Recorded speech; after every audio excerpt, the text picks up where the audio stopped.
एक सीधा साधा गांव का भगत कभी कथा नहीं सुनता था, गाय चराता था गांव की।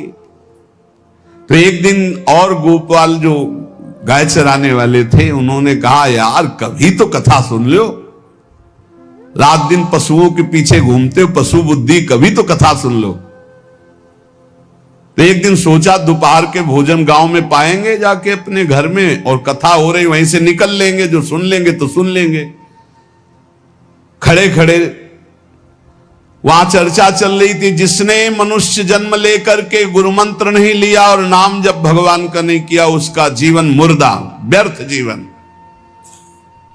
चला गया सुन के, और बार बार वही दिमाग में कि पंडित जी कह रहे थे गुरु मंत्र नहीं लिया और नाम जप नहीं किया तो मुर्दा जीवन। जिन हरि भगत हृदय नहीं आनी, जीवित सौ समानते प्राणी। दूसरे दिन फिर गया, कहा पंडित जी आपने कल कथा में कहा था गुरु मंत्र ले लेना चाहिए, नहीं तो जीवन मुर्दा हो जाता है, बेकार जीवन रहता है। तो देव गुरु मंत्र आप, और तो हम किसी को जानते नहीं। तो देखा फटा पुराना कपड़ा, डंडा लिए एक चरवाहा। उनका ऐसे थोड़ी कि तुरंत गुरु मंत्र दे दिया जाता है, आखिरी दिन कथा के मिलना फिर दे देंगे, टाल दिया। अब वो आखिरी दिन कथा के तो दिन चढ़ावा चढ़ रहा था, तो पंडित जी ने कहा जब चलें तब ले लेना गुरु मंत्र, टाल दिया। अब वो जब आखिरी दिन के बाद वो, तो उस समय घोड़े पे बैठ सब सामान लाद के पंडित जी चलते थे, वो तो सब सामान लाद के चलने लगे हो। तो पीछे पंडित जी आप जो कह रहे थे कि गुरु मंत्र देंगे, आप गुरु मंत्र दे दीजिए। पंडित जी रबड़ी पवाई गई थी, घोड़े से उतरे, घोड़ा एक भगत के यहां खड़ा किया और लोटा लिया और भागे, क्योंकि सोच लगी थी। अब वो भगत किसान आदमी, गांव का गंवार आदमी पीछे लगे, पंडित जी अरे गुरु मंत्र दे दो, कितने दिन से टहला रहे हो आप। अरे उनका यार मतलब सोच का पेशा, तू गुरु मंत्र की बात कर। अब वो पीछे लगा कि अब हम नहीं जाने वाले, आपने सब सामान लाद ली थी, भगवान की कृपा कहो कि आपको सोच लगी आई, नहीं तो आप हमको तो गुरु मंत्र ही नहीं देते, हम आपको नाम पर विश्वास की बात।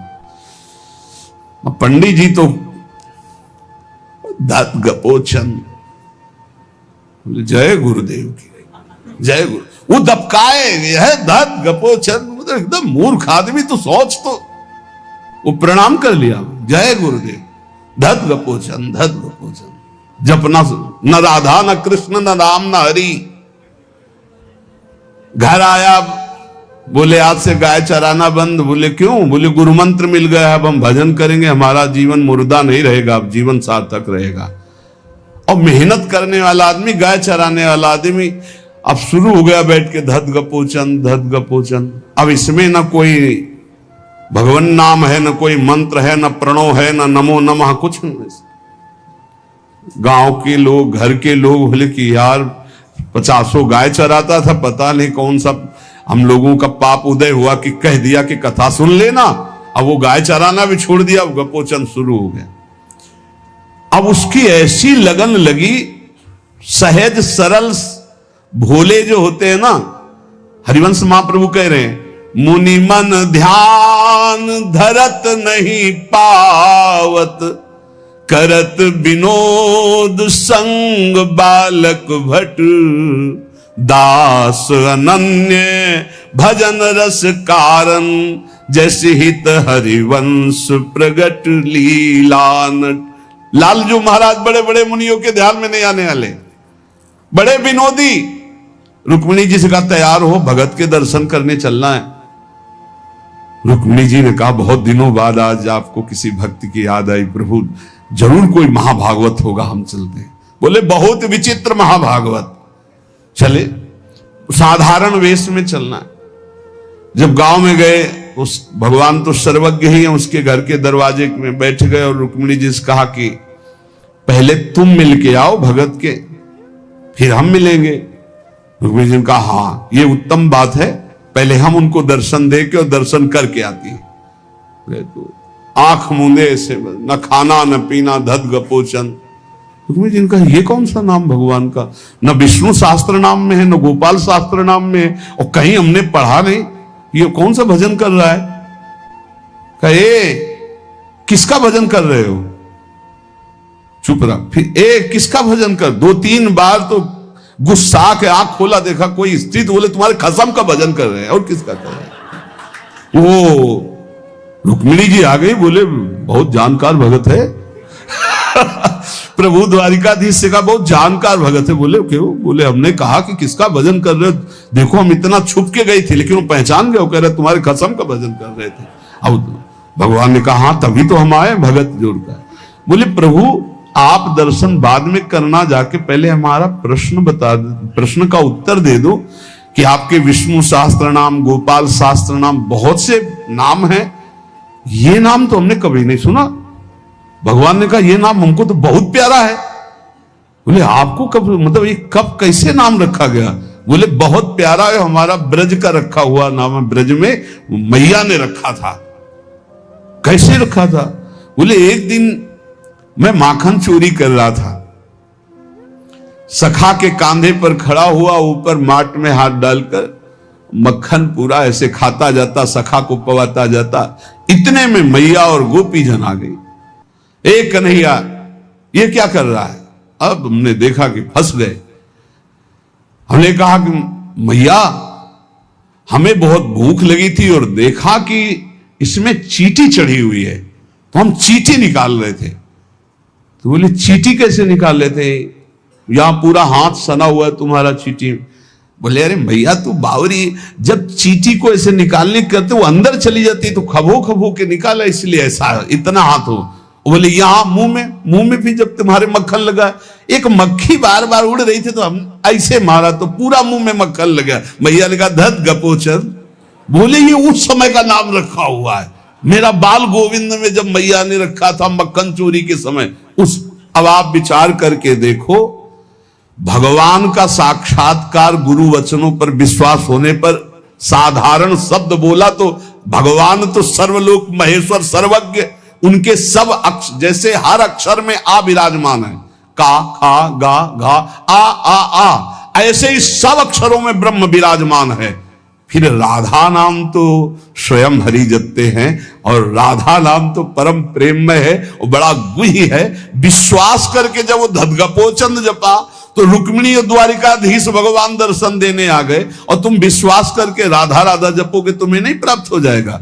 अरे यही राधा स्वयं भगवान हरि जपते हैं। इसलिए पहला जीवन का चरम लक्ष्य भगवत प्रेम, भगवत प्राप्ति।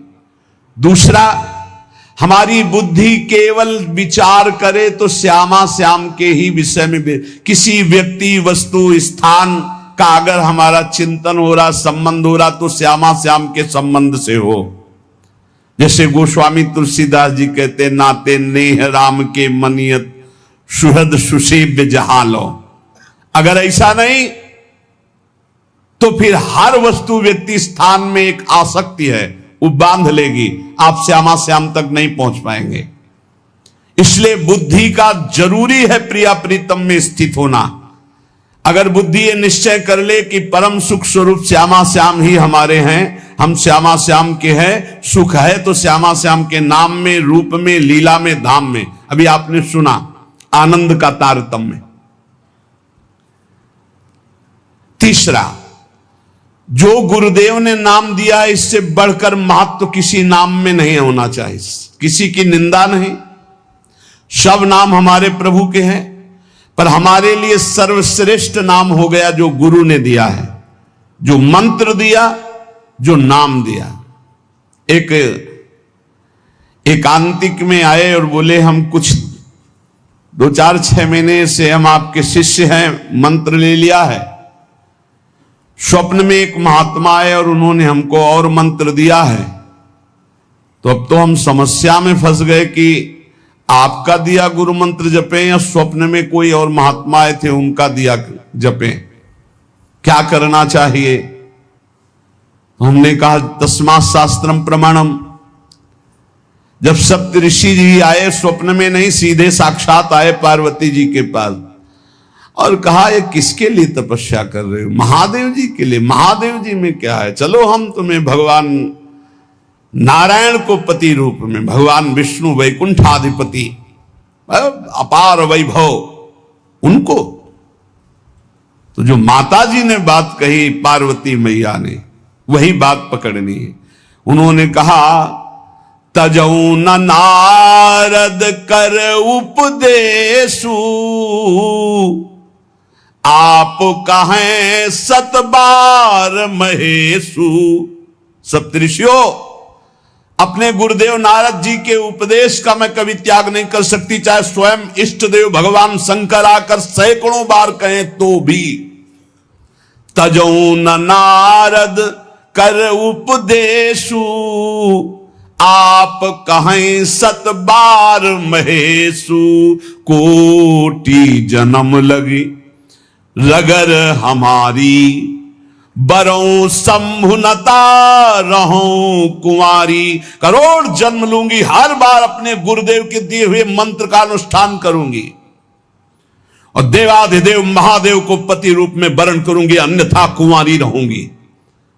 बहुत सी कन्याएं और बहुत से वर हैं, आपको ब्याह कराने का शौक है तो आप जाइए, लेकिन मैं पर्वत से प्रकट हुई हूं, हिमालय से मैं अडिग हूं अपने गुरुदेव के वचन में।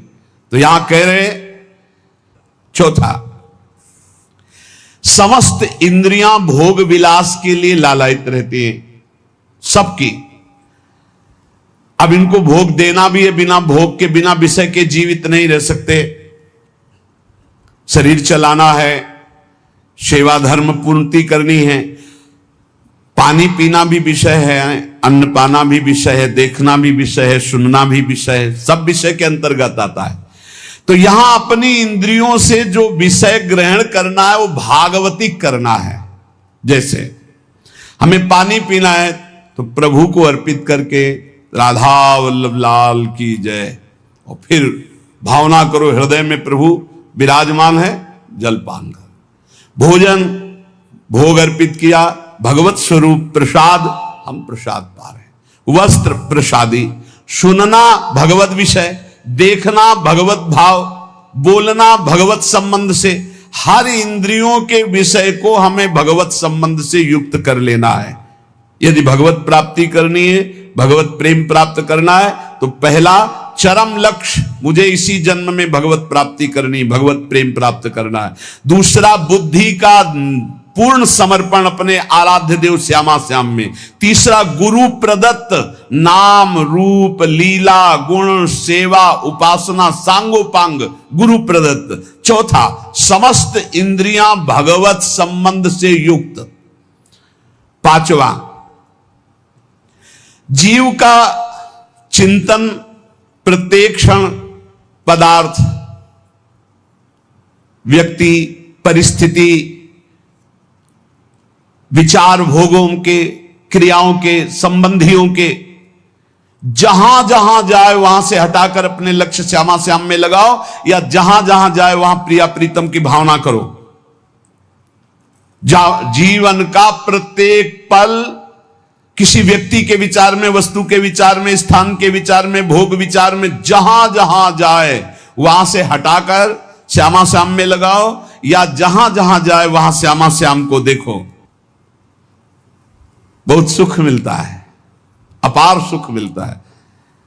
जिससे प्यार होता है, अपनापन होता है, उसकी बात सुनने में सुख मिलता है। अरे वो दिशा अच्छी लगती है, वो दिशा अच्छी लगती है। जिधर अपना प्यारा बसता है ना, वो दिशा अच्छी लगती है। उधर से आई हुई वायु ऐसा लगता है प्यारे का आलिंगन हो रहा है, अभी वो प्रेम जागृत नहीं हुआ। इसलिए उस एरिया को कोई आ जाए, अच्छा आप उधर से आए, जहां अपना प्यारा बसता है उस क्षेत्र का कोई आ जाए तो ऐसा लगता है प्यारा मिल गया। उधर की वायु आ जाए तो प्यारा है। जहां प्रीतम जी देश की प्यारी लागे पौर, जिधर प्रीतम बसते उधर से यस्या कदापि वसनांचल खेलनोत। जिधर हमारी प्यारी जो प्यारे जो, नाम में अपार सुख तब अनुभव आएगा जब आसक्ति हो जाएगी। अभी आसक्ति अन्यत्र है, नाम में आसक्ति तो है नहीं। तो एक उपासक, ये मुझे नाम जपने में श्रद्धा नहीं हो रही, बिल्कुल ना हो, आप चिंता मत करो। भाव शब्द समझिए, कुभाव अनख आलसहु, नाम जपत मंगल दिशि दसहु। भाव से जपो, कुभाव से जपो, मन लगे या ना लगे तुम्हें फल मिलेगा, पक्का मिलेगा, मंगल दसों दिशाओं में होगा। विश्वास करके जपो तो, और एक दिन जब स्वाद लग जाएगा तब आप भी ऐसे ही बोलोगे जैसे बड़े बड़े संत महापुरुष बोलते हैं, नाम जीवन, नाम सर्वस्व, नाम ही हमारा प्राण धन। 8वां, जीवन में राग द्वेष न रह जाए। बड़ा खतरनाक है ये राग द्वेष।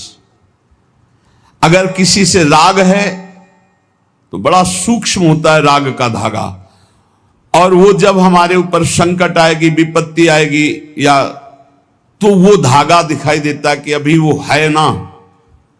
द्रौपदी जी को पहले श्री कृष्ण याद नहीं आए, 5 महारथी पति है अतिरथी, वो याद आए, फिर भीष्मादि याद आए, फिर अपनी भुजाओं का बल, फिर दांतों का बल, और जब निर्बल तब महाबल। सुनेरी मैंने निर्बल के बल राम, महाबल प्रभु श्री कृष्ण का तब जागृत हुआ। ये राग बहुत खतरनाक है, किसी से राग ना करें। यही राग जब प्रियालाल के चरणों में अर्पित हो जाता है तो अनुराग कहलाता है। जब शरीर भोग, शरीर संबंधी, यही बहुत फंसाव वाला जन्म मरण चक्र का मूल यही राग है,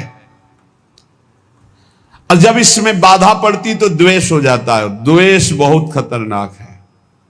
भजन कर रहे हैं, कई वर्ष पहले किसी ने कुछ कहा, याद आ गया और जलने लगा हृदय, उसकी पूरी सामने झांकी है, भजन कर रहे हैं प्रभु का, और झांकी है उस द्वेष जिससे हुआ है, और हृदय जलने लगा।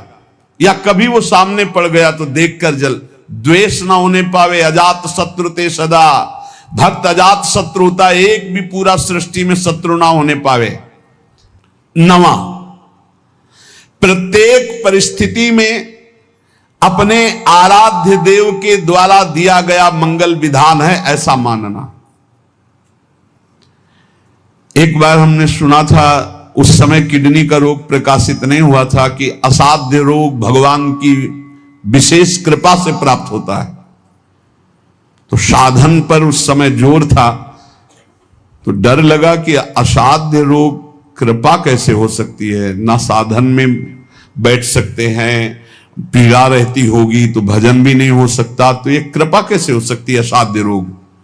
लेकिन सच्ची आपसे कहते हैं, साधना हो रही थी भगवत मार्ग में जैसा कुछ, लेकिन शरणागति में कमी थी, क्योंकि साधन पक्ष में विश्वास बहुत जोर का था। शास्त्र प्रमाणित साधन के बल से भगवत प्राप्ति पर विश्वास हमें था। कृपा शब्द का हमारा कोई परिचय नहीं था, कृपा शब्द से हमारा कोई परिचय नहीं था। पक्का समझ लीजिए, क्या कृपा शब्द, ये तो शब्द ही नहीं था, बस साधन शब्द से परिचय था। अपनी इंद्रियों को बस में करो, मन का निग्रह करो, और भगवान का निरंतर भजन करके परम पद प्राप्त करो। हर समय अपने साधन में लगे रहो। जब किडनी फेल हुई, साधन शब्द हटा, अब हाहाकार मच गया अहंकार में। अब क्या, फिर जो अहंकार शरणागत हुआ, फिर बात बन गई जो करोड़ों जन्मों की साधना से नहीं बनती, वो इस असाध्य रोग ने काम बना दिया। कह रहे हैं कि प्रत्येक परिस्थिति में पूर्ण कृपा, पूर्ण मंगल विधान देखना, ये 9वां सूत्र है। जैसी भी परिस्थिति आवे, चाहे जितना विकराल रूप लेकर के आ जाए परिस्थिति, कृपा ही कृपा, कृपा ही कृपा, सच्ची मानना, परिणाम में देखना बड़ा मंगल और बड़ी कृपा होगी। 10वां, प्रेम प्राप्ति के मार्ग के पथिक का जीवन बड़ा विनयमय, बड़ा विनम्र, बड़ा संयमी, सदाचारपूर्ण, त्यागमय और शांत सुख स्वरूप, प्रेमी महात्मा का ये स्वरूप। बड़ा विनम्र जीवन, बड़ा विनयमय जीवन, बड़ा संयमित जीवन, सदाचारपूर्ण और त्याग रूप, त्याग की चेष्टा नहीं, वो त्याग रूप ही है। प्रभु के सिवा उसे कुछ अच्छा नहीं लगता। कुटुंब देहते जाए छूट सब ही विधि ना तो। और अद्भुत शांति, अद्भुत शांति, कोई भी द्वंद्व आ जाए उसे अशांत नहीं कर सकता। 11वां, श्री राधा माधव के नित्य नूतन परमानंद प्रदान करने वाले पदों का गायन, उनकी सेवा, उनके प्रेमी जनों के दर्शन संभाषण, तब ऐसे प्रेमानंद की तरंगे हृदय में उछलती रहती है जिससे लीला रस में उसका प्रवेश हो जाता है, तब उसका लीला रस में प्रवेश हो जाता है। इसलिए अपने जीवन को महाप्रेम में बनाने के लिए जो आप सत्संग में श्रवण करते हैं, ये बड़े सौभाग्य से श्रवण कथन का हमें प्रभु ने अवसर दिया है। हम इसे व्यर्थ न जाने दें, बार बार मनन करो। देखो भगवान की इतनी कृपा हो गई, ये यंत्र मोबाइल आदि जो है, अगर इनका सही प्रयोग करे तो ये बहुत सहायक है। एक बार सत्संग हो गया, जो पकड़ पाए नहीं, हम 10 बार सुनेंगे तब तो हम पकड़ लेंगे ना। तो 10 बार कैसे सुनते?